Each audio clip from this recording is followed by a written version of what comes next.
The World Cup is the greatest tournament, with years of preparation, dozens of national teams and billions of fans watching. But just a single wrong decision by one man can ruin an entire tournament. So in this video we'll see 8 referee mistakes that completely changed World Cup history. Starting with this one. Milner, Defoe, that's a lovely touch.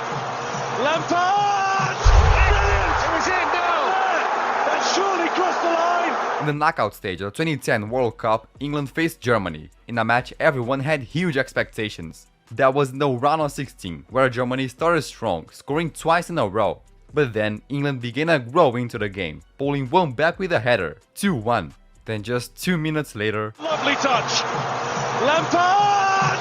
Brilliant! It was in, no! Oh, it's so far in!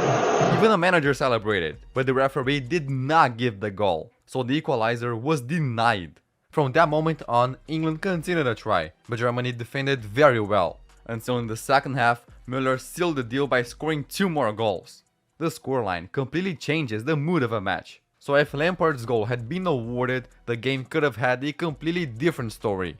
But this mistake was nothing compared to the error that benefited England years earlier. Stick around cause we'll see even crazier refereeing decisions. Now after Lampard's disallowed goal, there was another mistake in that 2010 World Cup, but this time in the grand final. In the final match, Spain faced the Netherlands in a very balanced game, until in the 116th minute, Iniesta scored the winning goal.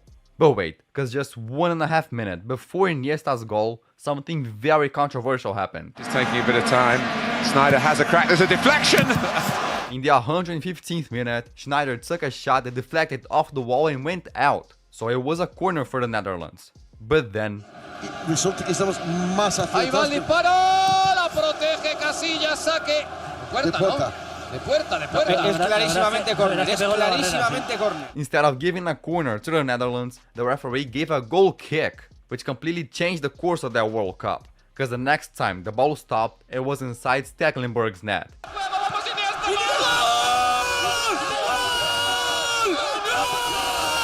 The Dutch protested heavily. Of course, the blame for conceding the goal was on the Netherlands. But if the referee had awarded a corner kick, that play which resulted in the goal probably wouldn't have happened. But that match still had another refereeing error, this time in favor of the Netherlands. Still in the first half, the Netherlands started committing a lot of fouls. But in the 27th minute, there was a foul that crossed the line. Al salto Xavi que se queda solo ahí ante Van Bommel.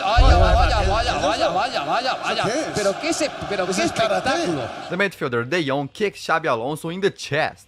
This kind of boot we're talking about. Imagine the pain from that hit. This is such a dangerous foul that no matter the angle, it's a straight red card. But the referee only gave a yellow card. He's lucky. That could have been a red card. Probably should have been.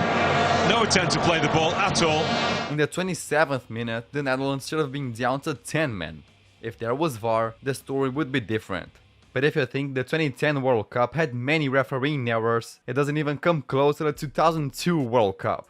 In 2002, the World Cup was hosted in South Korea and Japan, where one of the home teams, South Korea, reached the quarterfinals.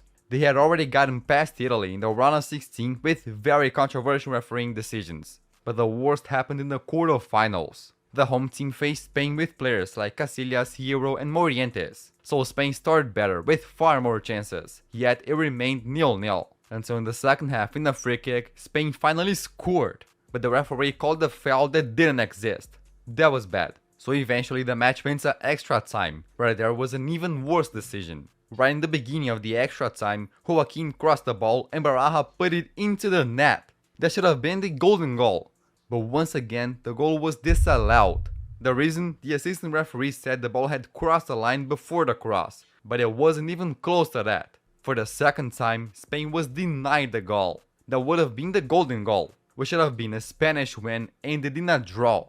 So I went to penalties and precisely Joaquin, the player who made that cross, missed it. In the penalty shootout, South Korea eliminated Spain. The semi-finals that should have been Spain versus Germany was Germany versus South Korea. On top of that, just a couple of months after the World Cup, Spain defeated Germany 3-1. So nobody knows what would have happened in that semi-final. But now let's go back to 2010, where a single decision ended up ruling a country out of the tournament. In the group stage of that World Cup, the defending champions Italy faced New Zealand. In the match, everyone expected an easy win for the Italians. But in just 7 minutes, New Zealand scored. Their number 9, Smelts, shocked everyone with that. Italy desperately needed a goal, so De Rossi decided to resort to this. Good spirit here from Italy. And the player goes down. The referee points to the spot. It was De Rossi who went down. From a distance, it looked like a legitimate penalty. But looking closely, you can see that De Rossi dived. Yes, he was a little bit held, but in my opinion, it was not enough to bring him down. Look at his feet, you can see what I'm talking about. But there was no VAR back then, so the referee could not recheck it. Italy scored from the spot, which ended up being the last goal of the match. Final score 1-1. Then in their last match, New Zealand drew again, finishing it with 3 draws in 3 matches. If they had beaten Italy by 1-0, New Zealand would have been to the round of 16, finishing second in the group. But instead, they were eliminated. But if that penalty was awarded unfairly, in the 2018 World Cup, there was a penalty that could have changed the entire tournament, but the referee didn't give it. In 2018, one of the biggest favorites was Brazil, who faced a strong Belgium in the quarterfinals. But Brazil was stunned when Belgium made it 2-0 in the first half, so Brazil needed 2 goals to equalize. Until early in the second half, Lot of the ball. They think he might be the answer. Gabriel Jesus. Skipping through, going down. Company hit Gabriel Jesus, who obviously fell down. A clear foul inside the box. But even after reviewing it with VAR, the referee didn't award a penalty. It was a clear foul, but the referee argued that the ball was going out of play, so he didn't give it. The problem is, when Company made contact with Gabriel, the ball was still in play. O Company falou que foi pênalti depois. O De Bruyne falou também. Eu olhei pro juiz e ele falou, foi pênalti. Eu falei, então, só que a bola tava saindo. Eu falei, mas eu ia pegar. Ele, tá, mas a bola ia sair. Eu falei, mas eu ia pegar se ele não me derruba. So the penalty wasn't awarded, leaving the game at 2-0. Later, Brazil pulled one back to make it 2-1, but they couldn't find the equalizer. By 2-1, Brazil was eliminated from the World Cup. If the penalty on Gabriel Jesus had been awarded, the story could have been very different. But none of these controversies came close to the time when a player in the knockout stage scored with his hand. In the quarterfinals of the 1986 World Cup, a massive match was underway. On one side, England with Gary Lineker, and on the other, Argentina with Maradona. It was a match that carried a lot of tension. Just 4 years earlier, the two countries had literally been at war. It was an intense game, where the first half ended 0-0. Anything could happen. Then early in the second half, the score was opened in the most controversial way possible. Moving away from Hoddle in the heart of the midfield. It's put back over the top. And Maradona has scored. From a distance, it looked like a normal goal. But how did a short player like Maradona beat the keeper? Well, by using his hand. He punched the ball over the keeper. The English players protested heavily, but the referee gave the goal. The famous La Mano de Dios, which should continue as a tie, turning to 1-0. Then shortly after, Maradona extended the lead with one of the most incredible goals ever. So it seems Argentina would have won no matter what.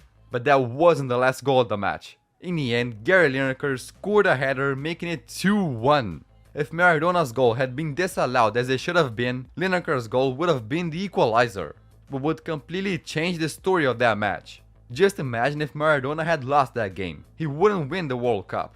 But all these mistakes that England suffered were perhaps a payback for what happened in 1966. In 1966, England hosted the tournament and reached a grand final at Wembley, where they faced West Germany in front of 96,000 fans. So the match began and Germany struck first, scoring the opener. But England managed to turn it around. Then in the 98th minute, Germany scored again, going into extra time 2-2.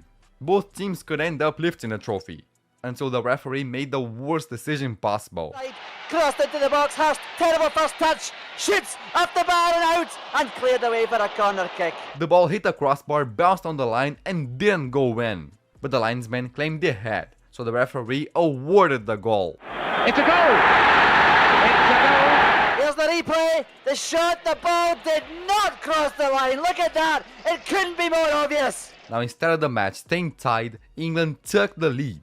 This deeply frustrated the Germans and ultimately affected their morale. England then scored a fourth goal to seal the title. If the match had remained 2-2, the outcome could have been very different. We'll never know. So in your opinion, what was the worst mistake? And if you enjoyed this video, I think you're gonna like this one too. So thank you and bye!